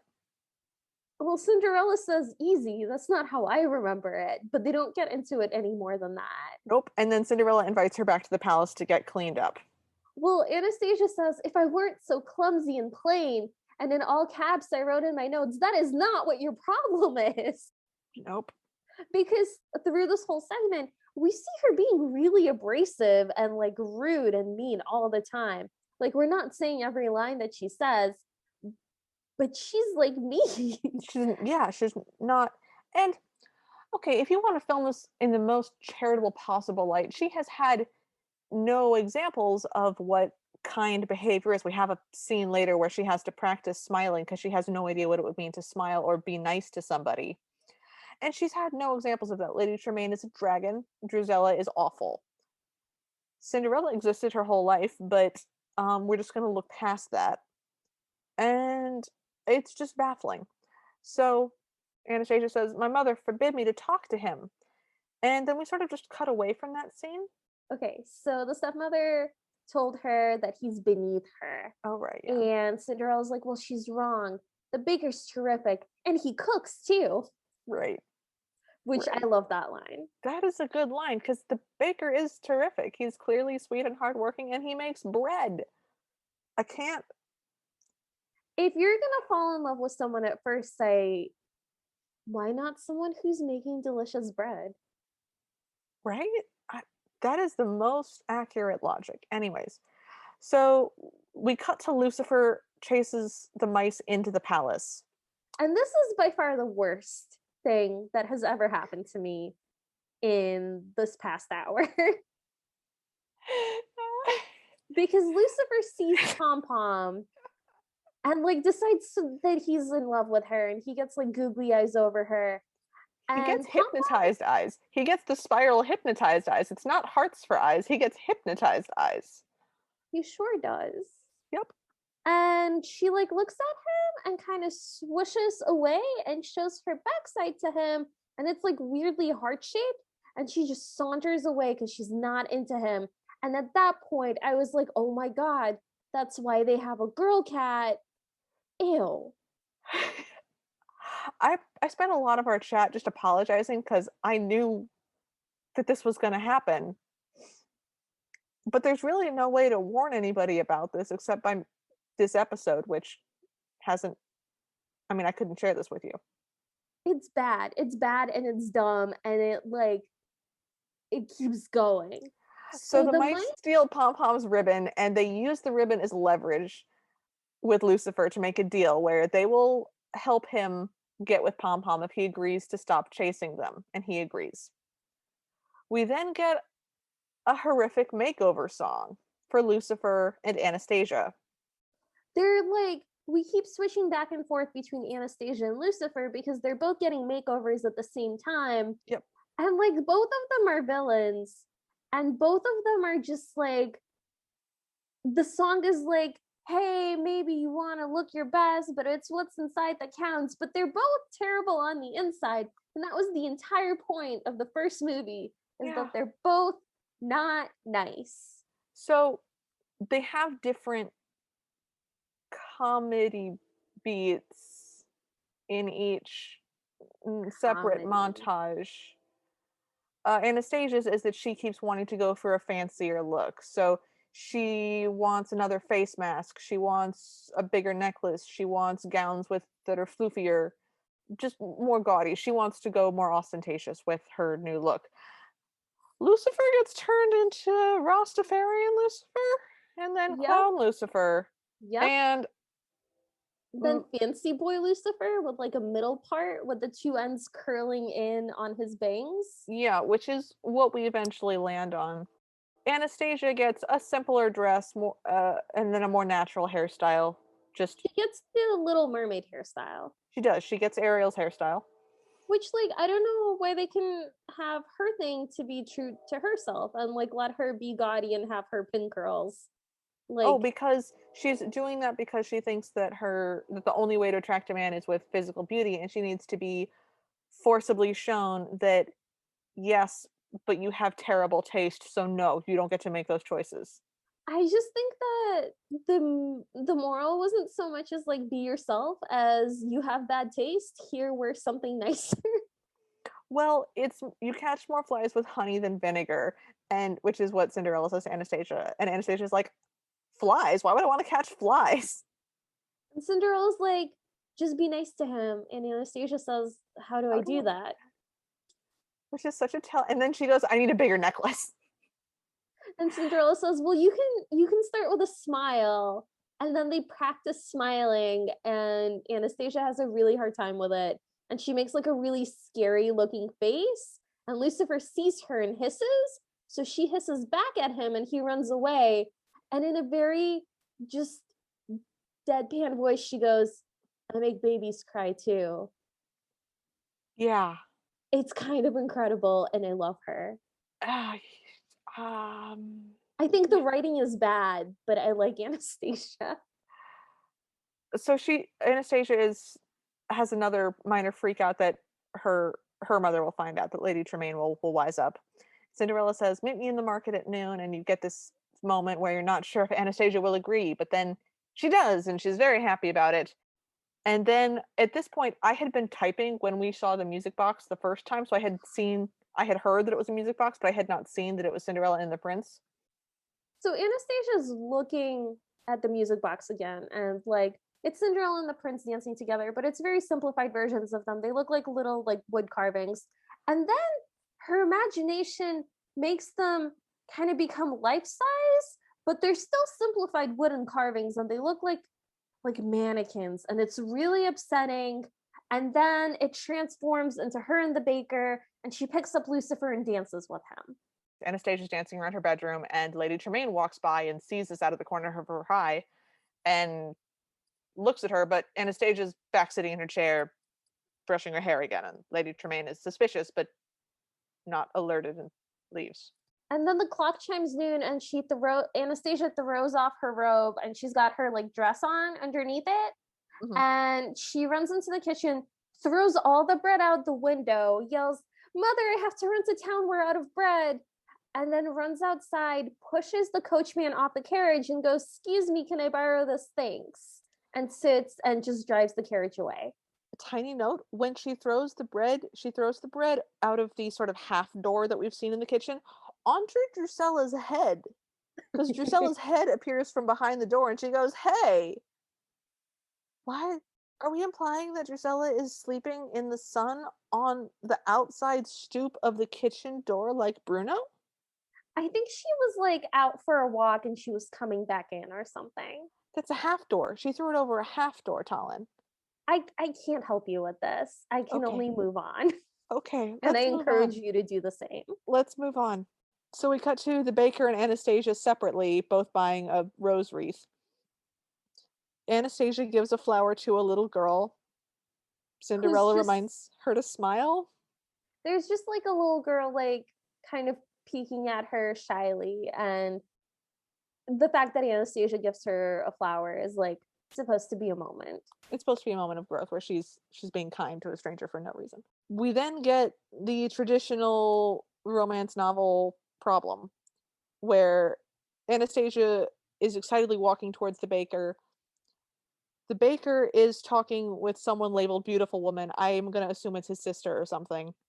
And he's holding onto onto the wreath, and the beautiful woman is holding onto the other end. And so it looks like he's giving it to her, but what she's saying to him out of earshot of Anastasia is, "Oh, I'm sure she'll love it." And so Anastasia sees this, is overcome with emotion, turns away, misses the woman's husband coming up and giving her a kiss and walking away with her. The baker hears her anguished cry and sees her fleeing the scene and runs after her. Yep. Yep. Cinderella asks what happened, but Anastasia just keeps running away, and we cut to Lucifer. So in this scene, Lucifer is all dolled up again, but in the previous scene, where Anastasia was dancing with him, he wasn't. He No. was back to his regular scruffy cat self. So He I was don't also understand. he was also in their house, and now he's back in the palace. Well, I So, assume he walked over to the palace and then the mice gave him a second makeover again, which, like, why? Anyway. So the mice give him a bouquet of fish to give to Pom Pom, who's just sitting there licking herself. okay, I thought the bouquet of fish was kind of creative. If you're gonna have a cat-based romance novel, I think a bouquet of dead fish is kind of funny. And no, I hate it. I So, hate it. Where did the okay. mice get it? How did they get it? I hate it. Anyway, she walks in a circle around him. Pom Pom walks in a circle around Lucifer and is like looking him over, looks him up and down, kind of rubs her like paw on her chin, like thinking about it, and then takes the bouquet and hugs him. And so I guess he's gotten her seal of approval, but then over his shoulder, she sees the mice, makes Mhm. this face at Lucifer, like, let's get "Hey, him. you wanna?" And he And thinks about it for a second and then nods enthusiastically, and they both stalk the mice in unison. how did the mice not see this coming? How did they think they could make a deal with a cat in which they give the cat the thing that the cat wants right away for a promise that later on he will not continue hunting them? I'm pretty sure that's just what we have when we put money into pensions and 401(k)s, Helen. Oh, don't bum me out. I'm already like I'm so unhappy. sorry, I'm the dark one now. Okay, so Pom Pom catches Gus, and Jack knocks a pitcher of water over on her, which ruins her curls and And makes her mascara. and her mascara. Her mascara runs. And so Pom Pom is now mad at Lucifer and For hits some him with reason. the fish. And the mice say, in a very sort of 2002 tone of voice, the deal is off, and knock over a broom, and it hits Lucifer on the head and he falls over. Yeah. And now we cut back to the baker walking dejectedly to a fountain, and he puts his wreath down on the ground and a goat eats it. And all he's left with is one sad A flower. little crumpled, torn up flower. At which point he notices that Anastasia is still crying at the very same fountain that he's sitting at. Yep. He hears that someone is crying and goes to look, and it's Anastasia. And she goes, "Don't look at me. I look horrible," which is what I say when I cry. he I say, I'm not crying, as tears pour down my face. So she gets up to flee again, and he catches her hand and says, "Wait, please," and hands her a flower. And she smiles a natural smile for the first time, and it's kind of sweet, and she puts it in her hair. This is But the saddest flower you have ever seen. It's got like three petals left. They're all wrinkled and crushed. And the fact that she puts it in her hair is so sweet. it is so sweet. And the fact that it makes her have a real smile, which is the first real smile we've ever seen on her, makes this moment actually very sweet. But no, no, Lady Tremaine shows up to ruin everything. And she's all, "How dare you defy me? You've embarrassed yourself enough with this foolishness. Come along." And Drusilla says, "You'll make us all a laughing stock." And at this point, Anastasia stands up to her mother and she's like, "No, mother, you're wrong. He's sweet." And the baker's like, "She's wonderful." He's And not. well, He's not they wonderful. haven't gotten to know each other very well yet. And Anastasia goes, "We're going to the ball together." And Lady Tremaine just goes, "Drusilla, come along," and just leaves. And I'm like, "No, no, no. This is the point at which Lady Tremaine is like, well, then don't bother coming home." And Yeah, Cinderella's like, well, then you can just live in the castle. But clearly. no, that doesn't That's happen. We also get a moment where Drusilla is sort of looks torn, which makes no sense because we've never seen her have any emotion other than horrible person, where she's confused about what's happening, and it looks like she sort of wants to go to her sister, which I doesn't make any think, sense. no, I think what she's realizing is like, wait, we can say no? We can just not do what she says? That worked? What do you mean that worked? So at this point, I had a horrible moment. In my head, I went, I thought there were only 3 of these. I don't remember anymore, but there's still 20 minutes left in this movie. Is there a fourth one? I will die. There is not a fourth There is one. not a Everyone fourth one. relax. It's okay. There were There only are 3. 15 solid minutes of credits is what happens. So Anastasia and the baker start dancing, and we fade transition to them dancing at the ball, and she's wearing Belle's outfit from Beauty and the Beast. It's nice, but It's nice. it's Belle's And outfit. they dance up to Cinderella and the prince, and Cinderella says, "See, dreams do come true, and we are blessedly done." The prince is just there to dance with Cinderella and he says nothing. Nothing. What happens is Anastasia says, "Thank you. I never dreamed I'd be this happy." Okay. And then Cinderella says, "You see, dreams do come true." But the prince is just there and he might as well be that weird prince mannequin. Again, he fails the sexy lamp test. It's deeply unfortunate. So that segment is over, and now all we have left is our framing device. Yes. So we go back to our framing device in which the mice are completing the book, and there's a picture of Pom Pom, and they put a ribbon on it, and they're like, "Yay, it's done. Let's go show Cinderella." And they sing the magic song, and they're carrying the book through the castle, and we At get like 70 miles an hour. They are carrying this book through the castle at the speed of a motorcycle. they're also like not being subtle anymore. They're just going down the main hallway. Like they don't care at all. He Main sees them, hallway, they go they trip behind a a handmaiden. They make a cream pie land on the cat. The king jumps up into the Grand Duke's lap. They run past the prince, who's like writing something, pretending that he has a job. He doesn't have a job. no. And then they slide down the banister and are about to smash into the back of Cinderella's head when the fairy godmother gives them brakes. And she goes, "What's this?" And the mice say, "It's a book." Thank you. We made it. Thank you for that. And she goes, "What's it about?" And they go, "Oh, it's about all of us." And she goes, "I don't suppose you'd like to read it, would you?"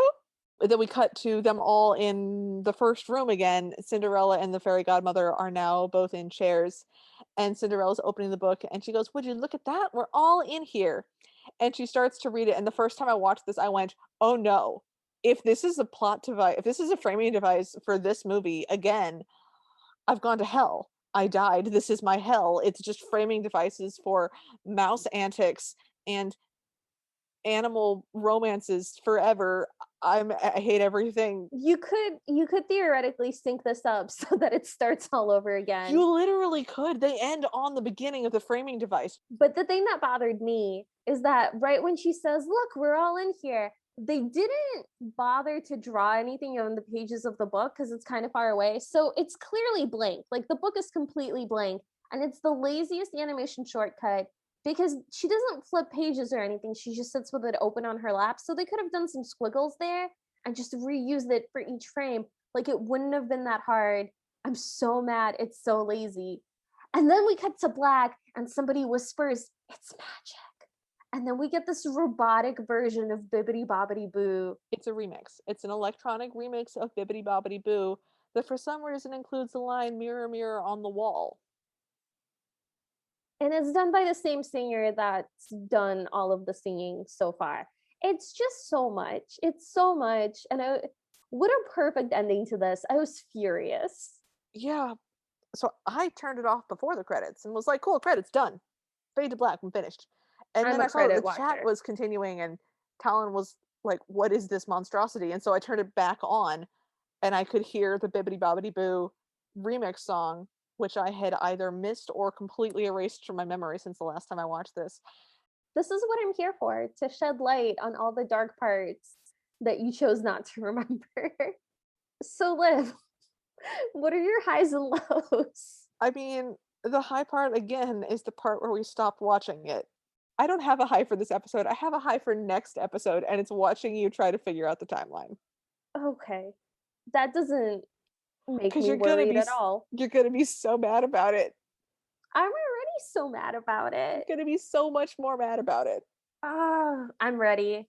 I have a Yes. wellspring of anger just ready to go. So, listeners, before we started, Talon texted me and said, "Hey, how bad is this gonna be? Should I get wine?" And the answer was, "Yeah, absolutely, obviously. For next week, you're gonna need vodka." Again, would like to apologize in advance because the songs are somehow worse. Oh, okay. But the prince has lines, which again makes it worse. Okay. So what are your lows? I don't know how to pick one. I really, really hated the songs.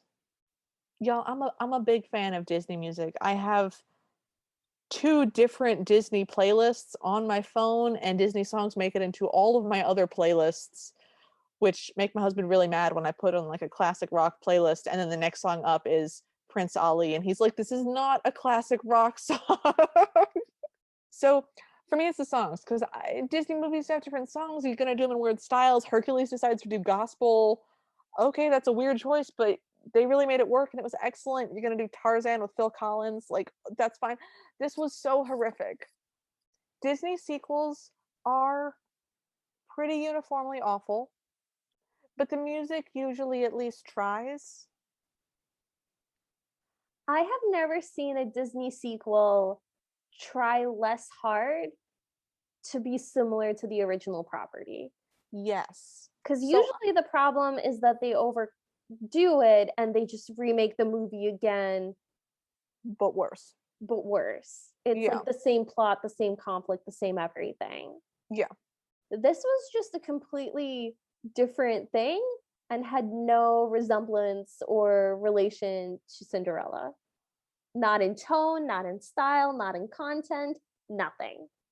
My personal theory is that Ever After came out in 1998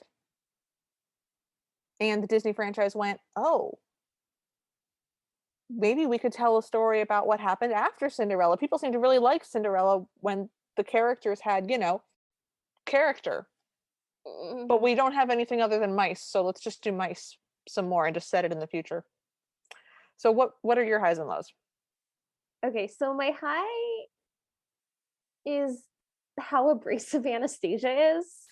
I know I said that it doesn't make any sense and that it shouldn't happen, but it did. And since it did, my favorite parts were the ones where she's like, I make babies cry and just like doesn't know how to be nice to someone. I thought that was like weirdly charming. I don't know. My low is that there was a cat romance. Like the mouse romance was bad enough. But my god, did we need a cat romance? We did not. So, Liv, what would you change about this movie? You mean other than the animation, storyline, casting, music, everything? Other than everything, okay, serious. What would I would change about this movie? I would get rid of the three shorts, and Mhm. just smush them into one. Because I would also get rid of the entire middle one about Jack. Just that's that was the weakest of the three. I'm gonna ask you which was your like favorite and least favorite of the three stories because I feel Oh like that's gonna god. matter, or like where how you would rank them. But I would get rid of the middle one and just smush the other two together because there's absolutely no reason that Cinderella could not be struggling with learning how to be a princess. Maybe she has a whole week to prepare for this ball and she's struggling. And part of what she does to sort of get a breath of fresh air before she, what when she's trying to escape from palace uh tension and trying to be someone she's not is sneak into the village. And while she's there, she runs into there's no reason that we couldn't have this told in real time instead of a flashback. And there's no reason that those two stories couldn't have just gotten smushed together. And you could have even included Jack getting turned into a person and just not had the plot be elephant based.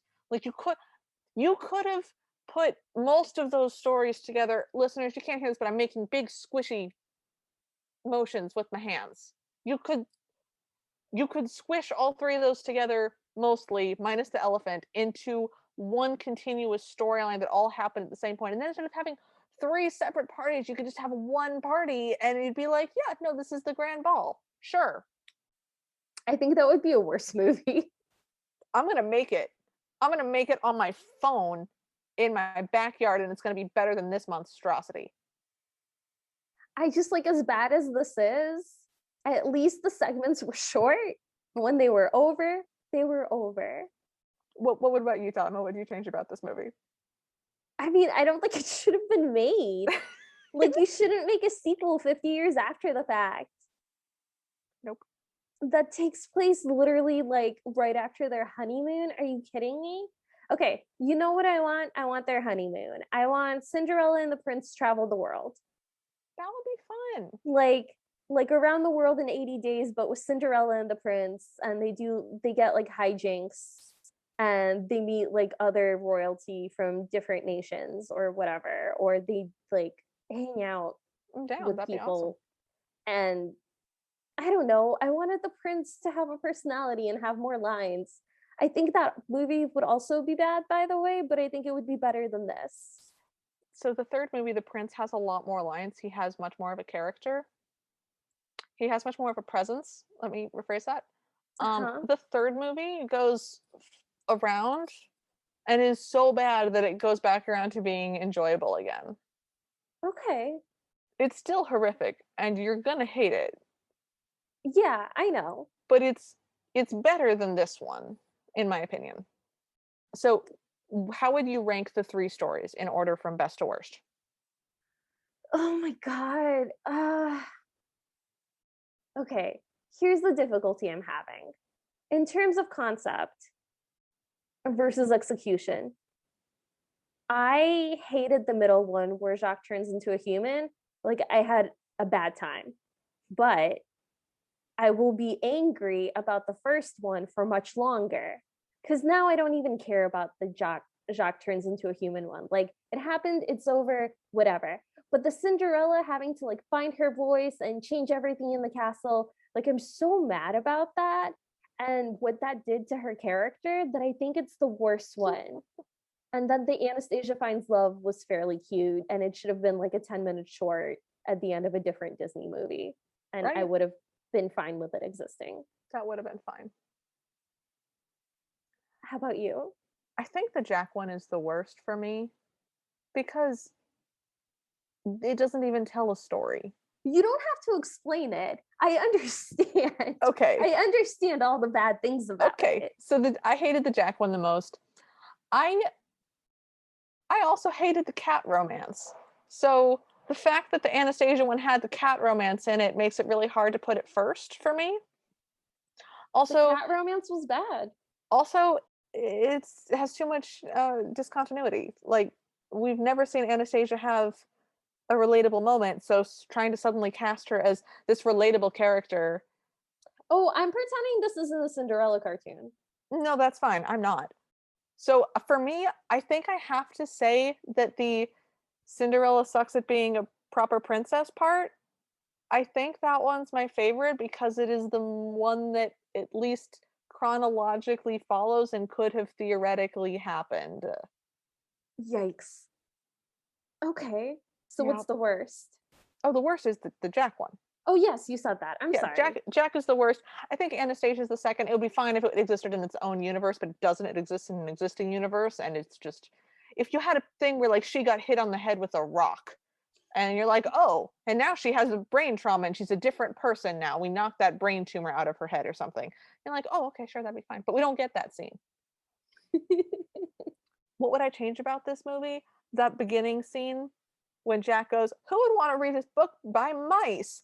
And listeners, don't watch this. I think you should. Really? You think they should watch this? I think they should. I don't get me wrong, it's god awful, but I'm having a really good time. Watch it with another person. Watch it with a friend that you have a love hate thing with. Watch it with a frenemy. Find your best frenemy and watch this together with them. And then mock each other for the way that you rank best to worst the segments. Okay, so I don't even know how we'd grade this movie, but do you have a final grade for this movie? Yeah, it's a D plus. A D plus. Okay. Okay. It's a bad movie on its own. It's a bad Cinderella movie. Um, the plus is there because I had a good time despite everything in it. Okay. How about you? I I'm gonna give this one a D, torn between a D and a D minus, because I hated this one. It wasn't zany enough and dumb enough for me to actually have a good time watching it.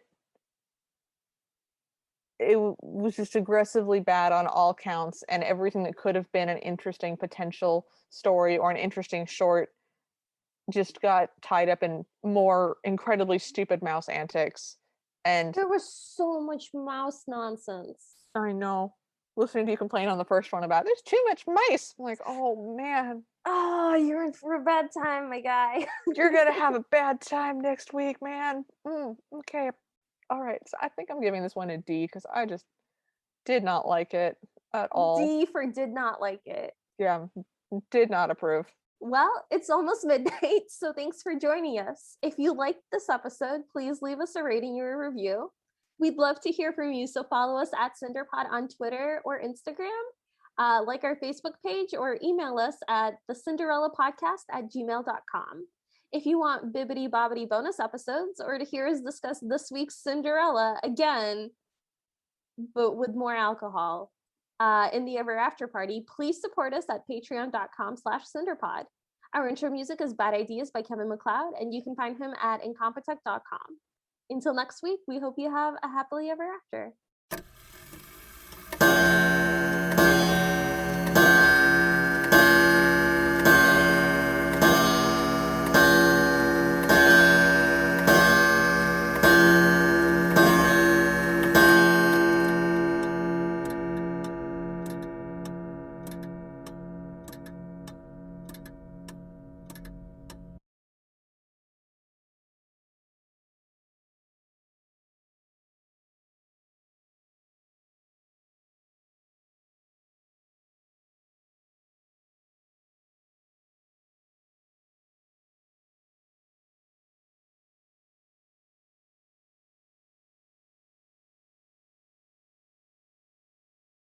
What would I change about this movie? That beginning scene when Jack goes, "Who would want